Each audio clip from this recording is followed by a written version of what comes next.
Assalamualaikum warahmatullahi wabarakatuh.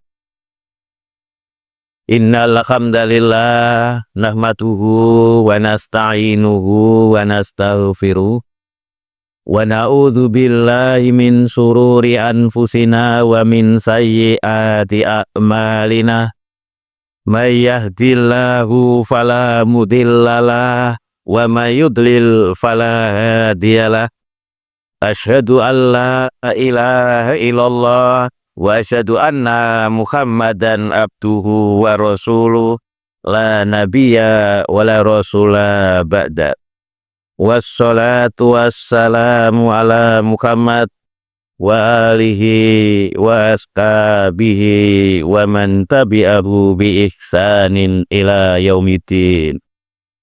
Bapak-bapak, ibu-ibu jamaah Masjid Agung ingkang minulya, alhamdulillah kula lan panjenengan sedaya saat menika tasih diparingi oleh Allah Subhanahu wa taala nikmat sehingga kita saged nglampahi ibadah, kita saged nglampahi salat maghrib kanthi berjamaah.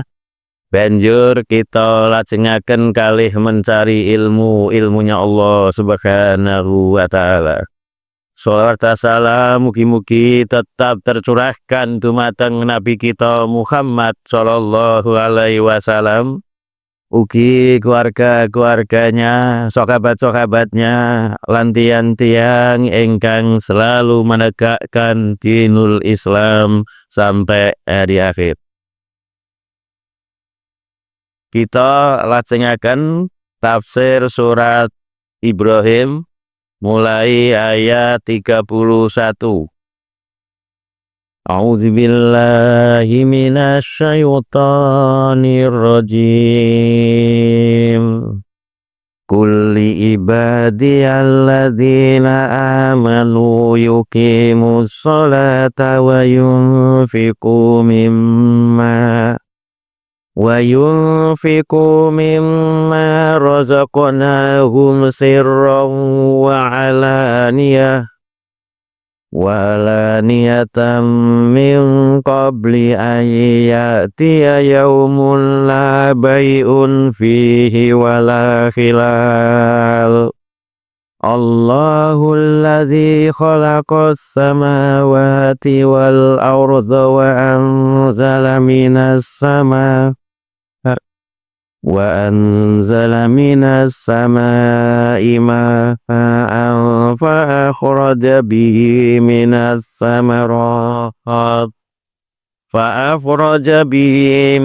samarati rizqan lakum wa sakhkhara lakumul fulka litajriya fil bahri bi amri wa sakhkhara lakumul anhar.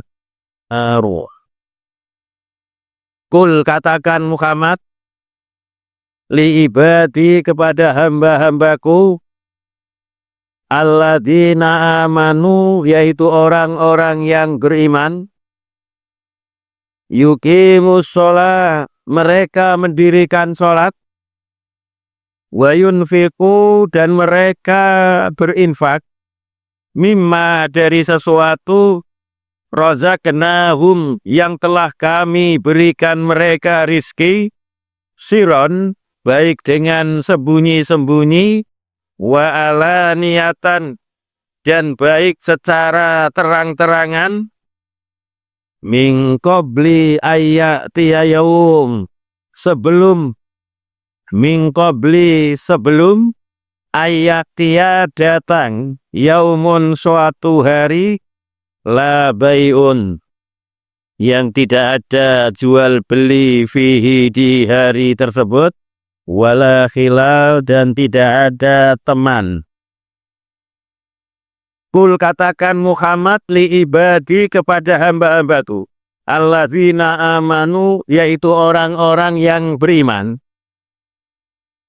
Rasulullah Shallallahu alaihi wasallam diperintahkan oleh Allah supaya memerintahkan orang-orang yang beriman yuqimus sholah, mereka mendirikan sholat. Jadi di sini yukimu itu adalah fi'il mudhari yang domirnya jamak, tapi nunnya tidak ada. Jadi mestinya yukimuna. Nah, nunnya tidak ada. Ini oleh ahli tafsir bahwasanya yukimuna ini ada lafadz yang dibuang.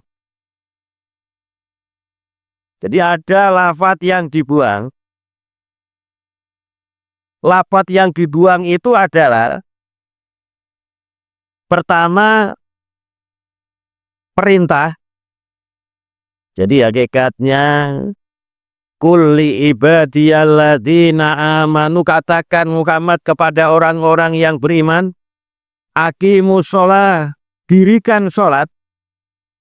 Nah, kemudian yukimu ini adalah jawab perintah. Jadi Rasulullah memerintahkan mereka sholat, yukimus sholah, maka mereka mengerjakan sholat. Jadi dibuang fi'il amarnya, disebutkan hanya jawab syarat. Ini oleh ahli tafsir, kenapa disebutkan langsung jawab syarat tanpa menyebutkan perintahnya? Jawab amr, jawab perintah tanpa menyebutkan perintahnya. Ini menunjukkan bahwa sifat seorang mukmin ketika Allah dan Rasul-Nya memerintahkan sesuatu, maka mereka secara langsung mengerjakan sesuatu yang diperintahkan kepada mereka, walaupun perintah tersebut mereka faham atau tidak faham. Jadi mereka diperintahkan sholat, maka lafadz perintahnya dibuang. Yang ada hanya jawab dari perintah yuqimus sholah, maka mereka mendirikan sholat. Itu menunjukkan bagaimana seorang mukmin itu ketika diperintahkan Allah dan Rasul-Nya, mereka bersemangat, bersegera, tanpa berpikir panjang. Dan ini juga ada yang hampir sama di surat An-Nur ayat 30-31.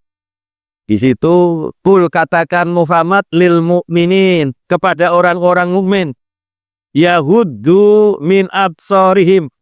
Jadi yahuddu itu juga fi'il mudhari yang ada wawu jamaknya, mestinya yahudzuna. Itu sebenarnya ada lafadz yang dibuang. Katakan kepada orang-orang mukmin Muhammad, hendaklah mereka menundukkan pandangan mereka. Yahudzu, maka mereka segera menundukkan pandangan-pandangan mereka. Ini sifat seorang mukmin. Demikian juga wayun fikun. Ini juga nonnya dibuang. Itu termasuk atof, digandengkan dengan yukimu. Jadi orang-orang mukmin diperintahkan sholat, mereka segera sholat. Orang-orang mukmin diperintahkan zakat, infak, yunfiku, maka mereka infak dan zakat. Ini menunjukkan kesegeraan seorang mukmin. Mimma rozaqnahum, yaitu dari sesuatu yang kami berikan mereka rizki.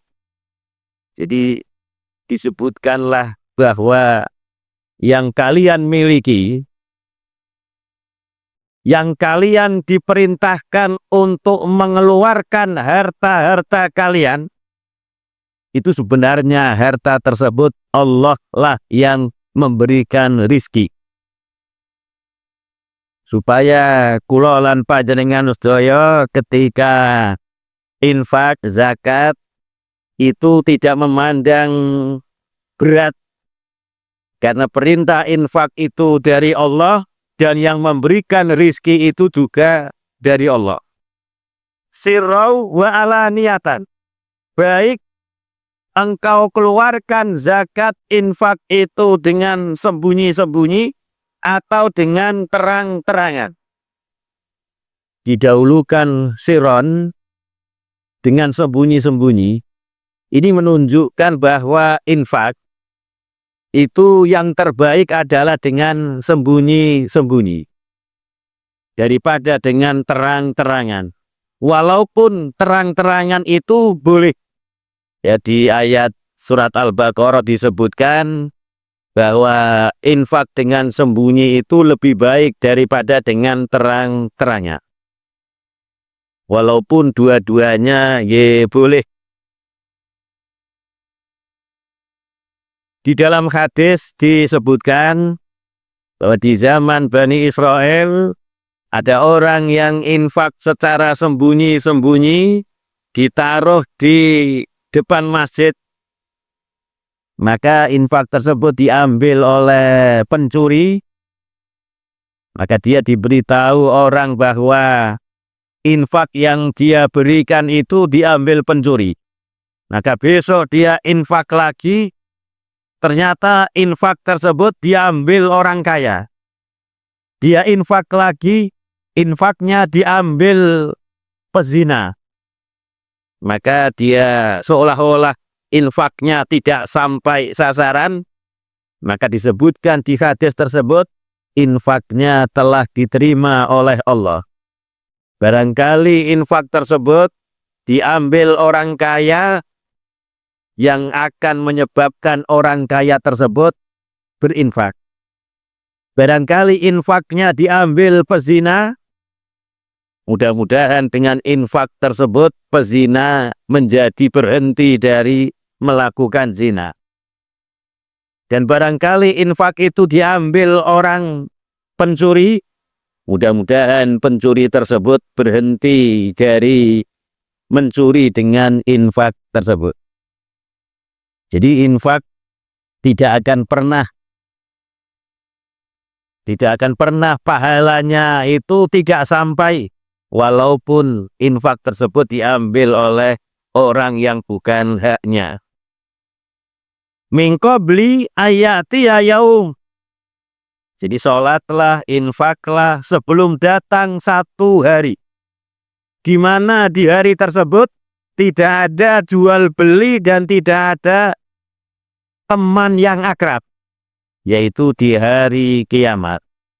Tidak ada jual beli dalam arti kalau orang itu celaka dia tidak bisa membeli untuk selamat.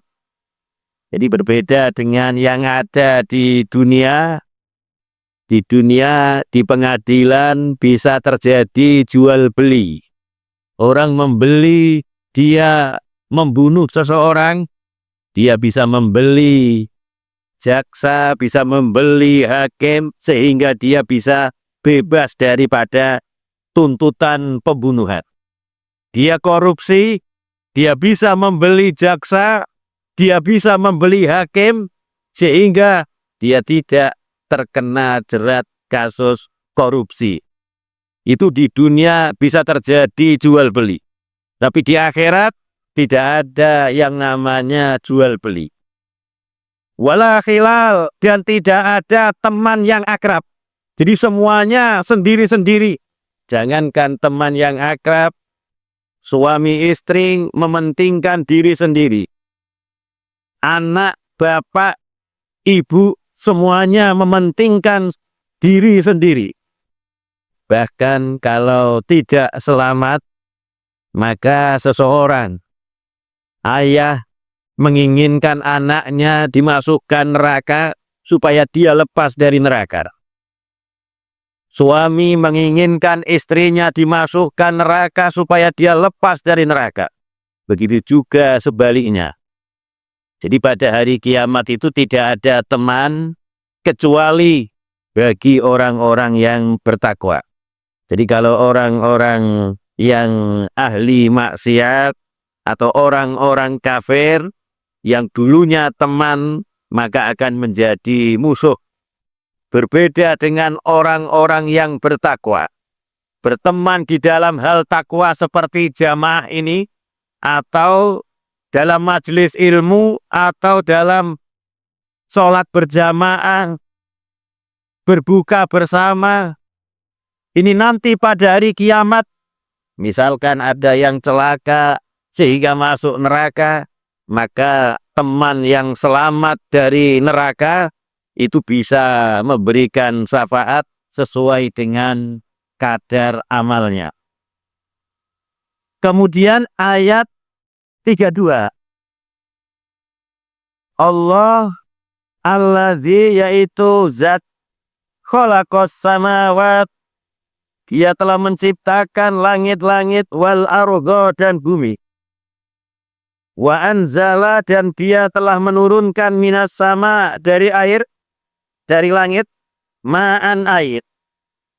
Fa akhraja, kemudian dia mengeluarkan bihi, dengan air tersebut, minas samarot, berupa buah-buahan, rizqon, sebagai rizki, lakum, untuk kalian, wasakhkoro, dan dia menundukkan lakum, untuk kalian, al-fulka, bahtera, kapal, litajriya, supaya kapal itu berjalan, fil bahri, di laut, bi amrihi, dengan perintahnya, yaitu perintah Allah, wasakhkoro, dan dia menundukkan lakum, untuk kalian, al-anhar, sungai-sungai.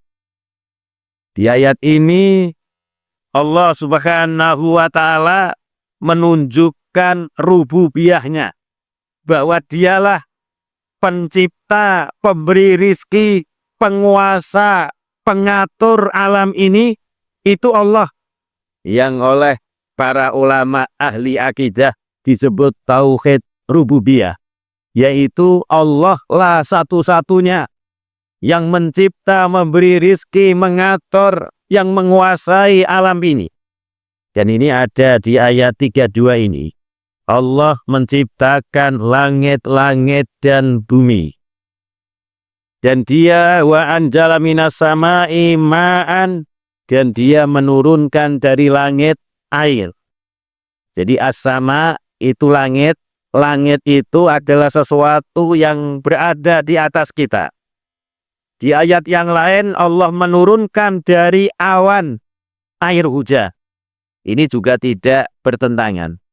Karena dari awan atau mendung, mendung itu juga berada di atas kita. Itu juga disebut langit. Fa akhraja bihi minas samarati rizqan lakum. Kemudian Allah mengeluarkan rizki berupa buah-buahan, itu karena adanya air. Jadi ketika air itu turun, maka tanah yang asalnya mati tiba-tiba bergerak.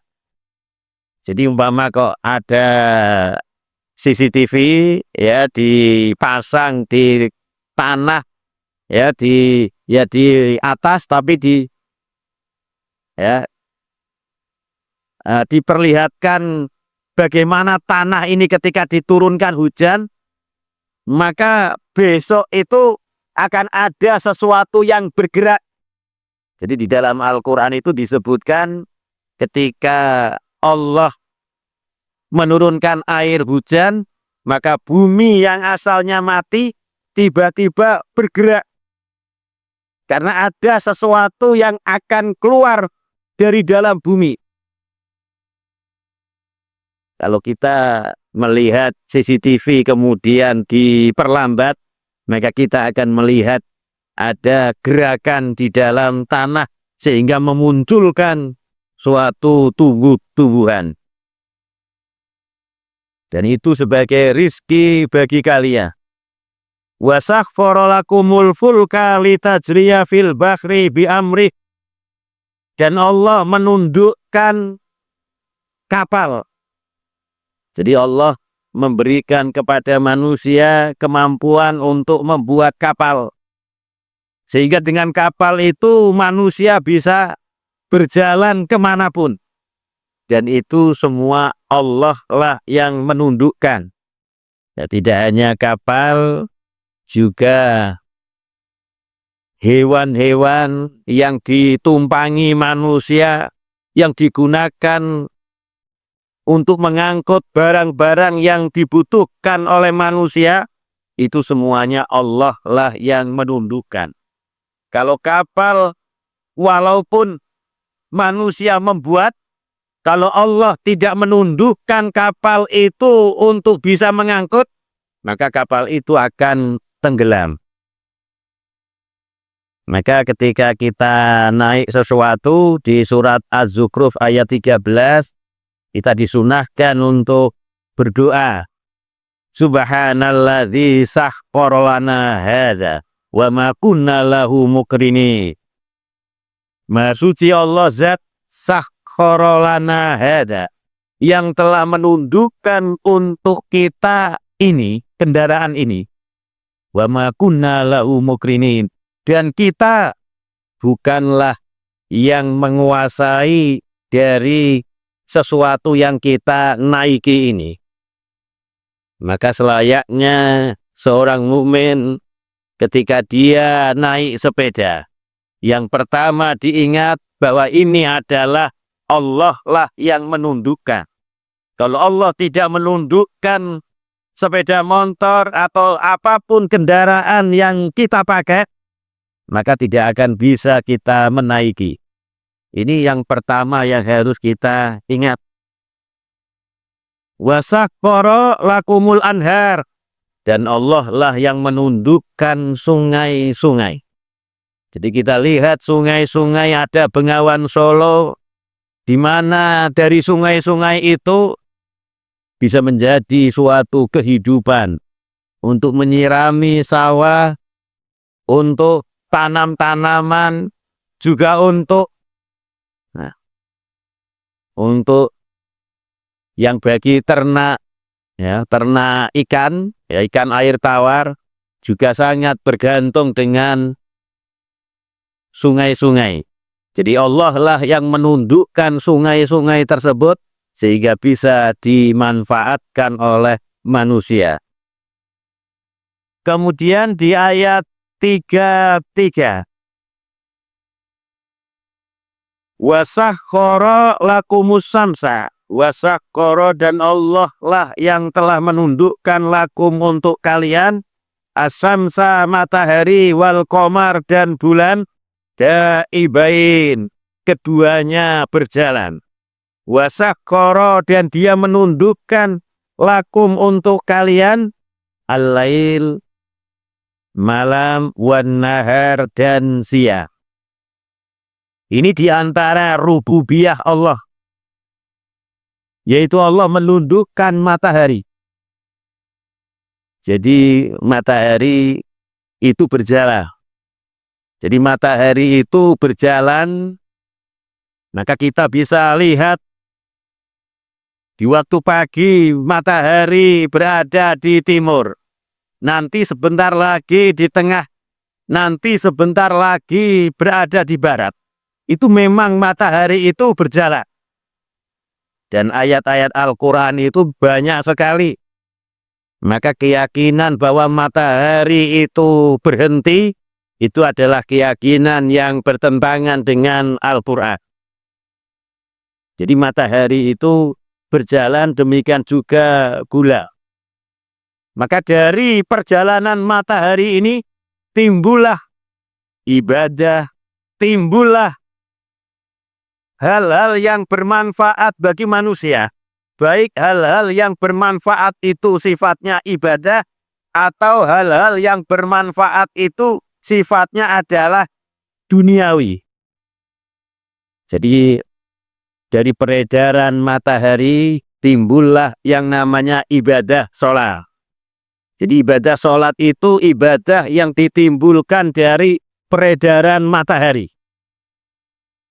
Ada ya, sholat 5 waktu, sholat zuha,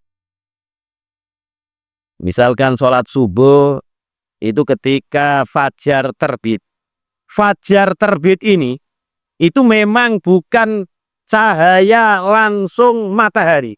Tetapi fajar ini itu adalah proses matahari mau terbit. Hanya yang kelihatan ini adalah cahaya matahari dari proses mau terbit. Jadi sebelum matahari terbit, ya, dari malam gelap, kemudian matahari mau proses terbit, itu proses terbitnya itulah yang menimbulkan fajar atau cahaya. Maka sholat subuh dibangun di atas peredaran matahari. Nanti sholat zuhur juga dibangun di atas peredaran matahari. Jadi ketika matahari berada di tengah persis, kemudian bergeser sedikit ke sebelah barat, maka itulah waktu sholat zuhur. Kemudian waktu asar adalah ketika matahari bergeser ke sana dengan ditandai bayangan benda itu 2 kali lipat. Jadi misalkan ada benda ini meja. Meja ini misalkan kok 1 meter. Nanti kalau bayangannya itu 2 meter lebih sedikit, masuklah waktu asar. Ketika maghrib, yaitu ketika matahari tenggelam. Ketika asar, ketika cahaya merah akibat matahari tenggelam itu habis, ya, hilang, itulah akhir atau waktunya sholat isya. Jadi ibadah-ibadah tersebut dibangun di atas peredaran matahari. Ada ibadah yang dibangun di atas peredaran bulan. Ada namanya haji. Itu dibangun di atas peredaran bulan. Yaitu ketika bulan Zulqa'dah dimulailah proses ibadah haji. Bulan Zulqa'dah, bulan Zulhijjah, dan bulan Zulhijjah. Ya. Jadi mulai Zulqa'dah itu sudah, mulai Syawal itu sudah bulan haji. Walaupun puncaknya haji, ya, boleh ihram di bulan Zulqa'dah. Tetapi nanti tetap memakai pakaian ihram sampai telah menunaikan wukuf di Arafah, yaitu di tanggal 9. Jadi ibadah haji ini dibangun di atas peredaran bulan. Ada yang gabungan peredaran bulan digabungkan dengan peredaran matahari, itu menimbulkan suatu ibadah. Ibadah puasa Ramadan, bulannya Ramadan dibangun di atas peredaran matahari. Pelaksanaannya puasa dibangun di atas peredaran bulan. Jadi ketika malam bulan Ramadan, misalkan ini malam bulan Ramadan, ini adalah bulan puasa. Tetapi pelaksanaannya puasa itu bergantung dengan peredaran matahari. Jadi di waktu malam bulan Ramadan, bulan puasa, itu tidak boleh puasa sebelum peredaran matahari, yaitu di waktu fajar, subuh, dimulailah orang itu melakukan puasa Ramadan sampai terbit, sampai tenggelam matahari. Jadi ini gabungan puasa Ramadan, itu gabungan peredaran bulan dengan peredaran matahari. Demikian juga puasa Ayamul Bid, itu juga gabungan daripada peredaran bulan dan peredaran matahari. Tanggal 13 setiap bulan itu disunahkan untuk puasa. Pelaksanaannya bergantung dengan peredaran bulan. Jadi Allah menundukkan matahari dan bulan daibain, itu beredar. Dan beredarnya beraturan. Ya, sehingga manusia bisa mencatat, ya, tanggal ini, hari ini, bulan ini, itu bisa dicatat bulan puasa itu jatuh hari ini, tanggal ini, itu dapat diketahui karena berjalannya matahari dan berjalannya bulan itu sangat teratur. Kalau ini tidak ada yang menundukkan, maka pasti matahari dan bulan itu akan tidak teratur. Karena dengan teratur tersebut, itu menunjukkan bahwa matahari dan bulan itu ada yang menundukkan. Wa sakhkhara lakumul laila wan nahar. Dan Allah juga menundukkan untuk kalian malam dan siang. Jadi ada waktu malam, ada waktu siang bergantian. Tidak pernah sekalipun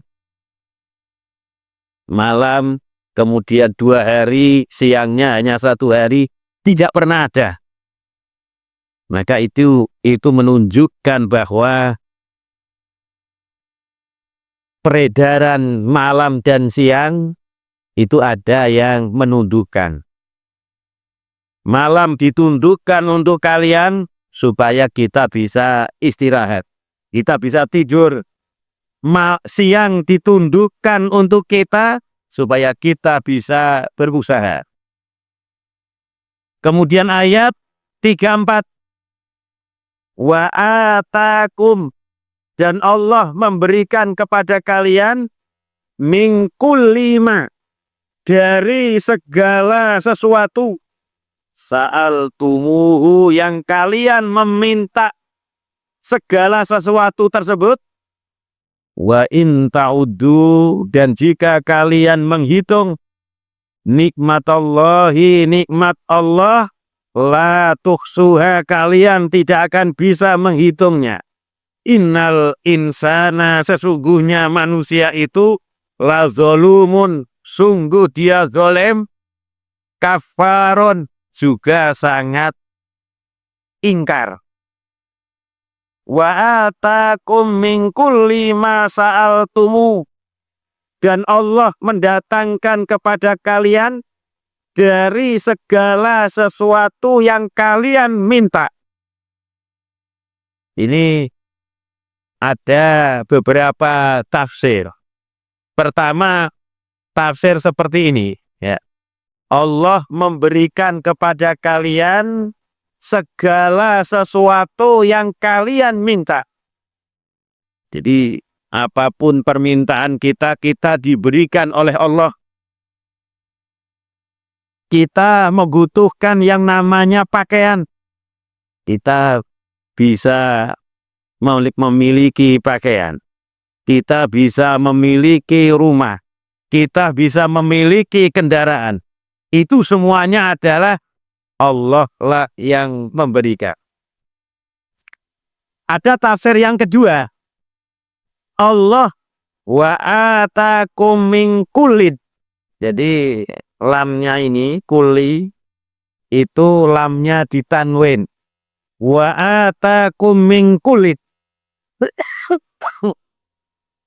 Dan Allah lah yang mendatangkan kepada kalian min kullin, dari segala sesuatu. Ma-nya ini adalah ma nafi. Ma sa'altumuhu, sesuatu yang tidak kalian minta. Jadi Allah memberikan segala sesuatu walaupun sesuatu itu tidak kalian minta. Dan ada yang menggabungkan, ya. Allah memberikan segala sesuatu yang kita minta, dan Allah memberikan segala sesuatu yang tidak kita minta. Misalkan kula lan panjenengan sedaya tidak meminta adanya matahari. Allah lah yang mendatangkan matahari tersebut. Kita tidak minta bulan, Allah lah yang mendatangkan bulan. Jadi Allah memberikan segala sesuatu, baik yang kita minta ataupun yang tidak kita minta. Maka dari ayat ini mintalah, seolah-olah ya, mintalah kepada Allah. Jadi karena permintaan itu sendiri itu adalah ibadah yang disebut biasanya doa. Ya, jadi doa itu ada dua. Doaul mas'alah wa doaul ibadah. Jadi ketika orang berdoa, dia telah melakukan dua hal ini, yaitu du'aul mas'alah. Ketika orang itu ibadah, ketika orang itu berdoa, du'aul mas'alah, maka mintanya, berdoanya kepada Allah itu permintaan. Ya Allah, berikanlah aku keselamatan. Ini du'aul mas'alah, yaitu doa yang bermakna permintaan. Yang kedua, du'aul ibadah, yaitu doa itu adalah ibadah.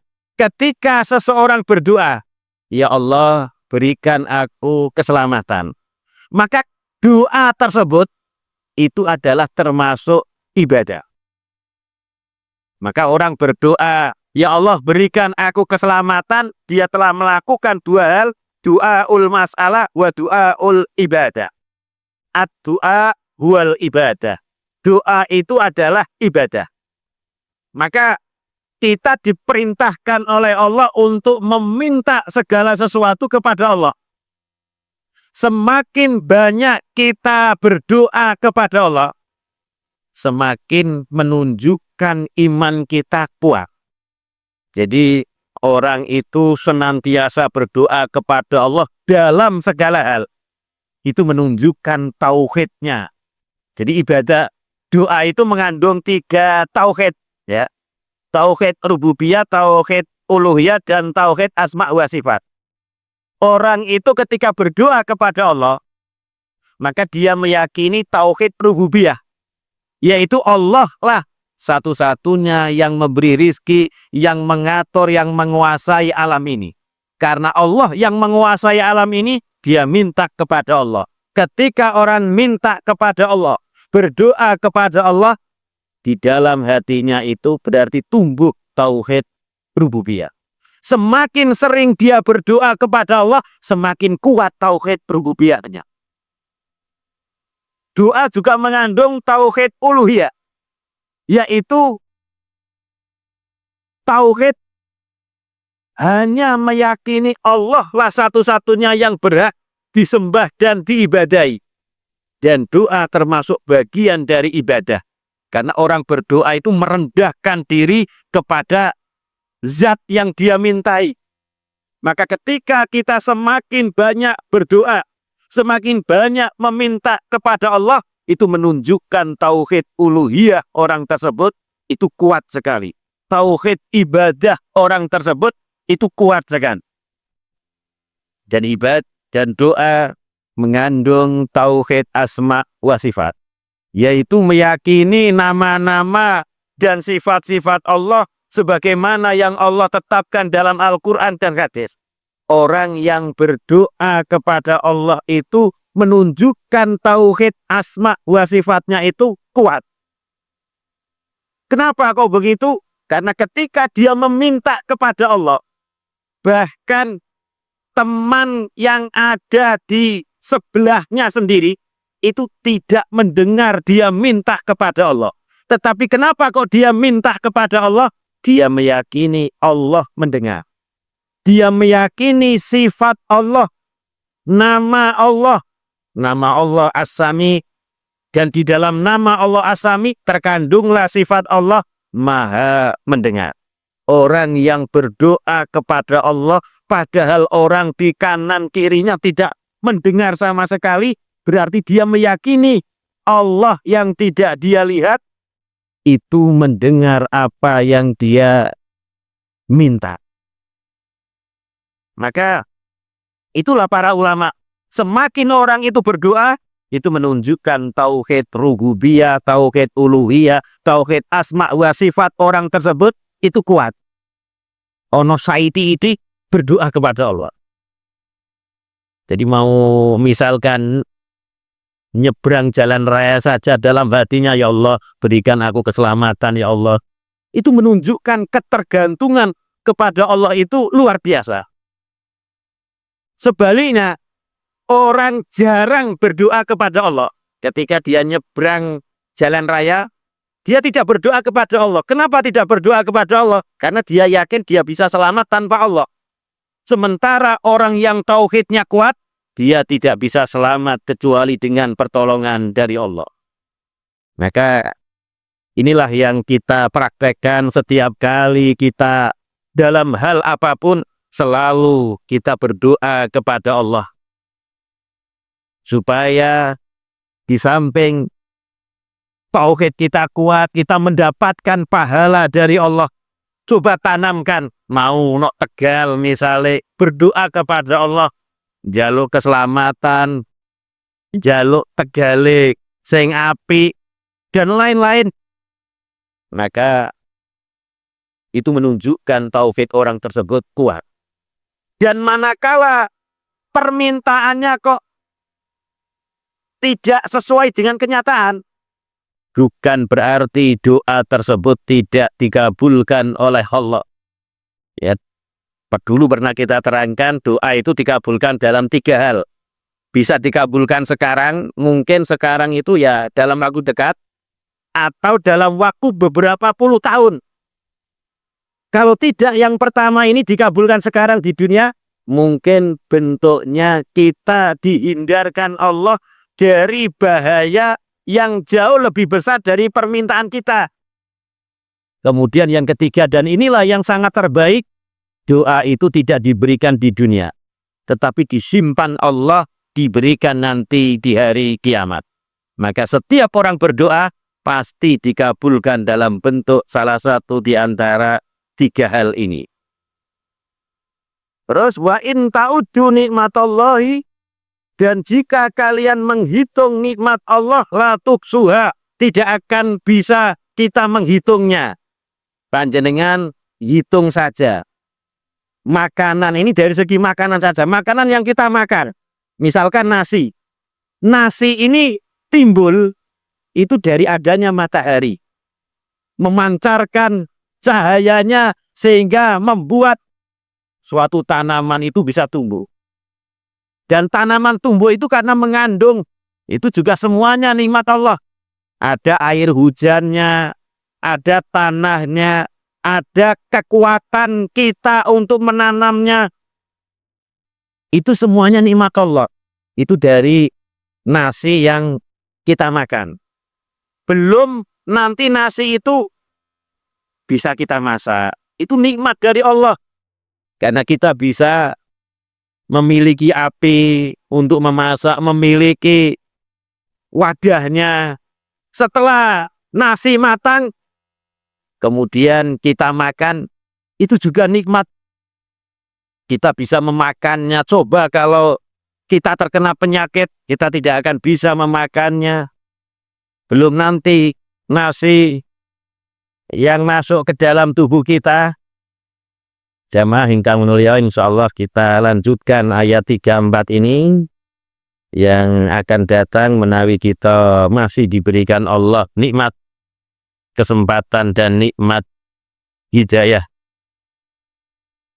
Mugi-mugi wonten guna lan manfaat kanggone kula lan panjenengan sedaya. Subhanaka Allahumma hamdika asyhadu alla ilaha illa anta astaghfiruka wa atubu ilaik.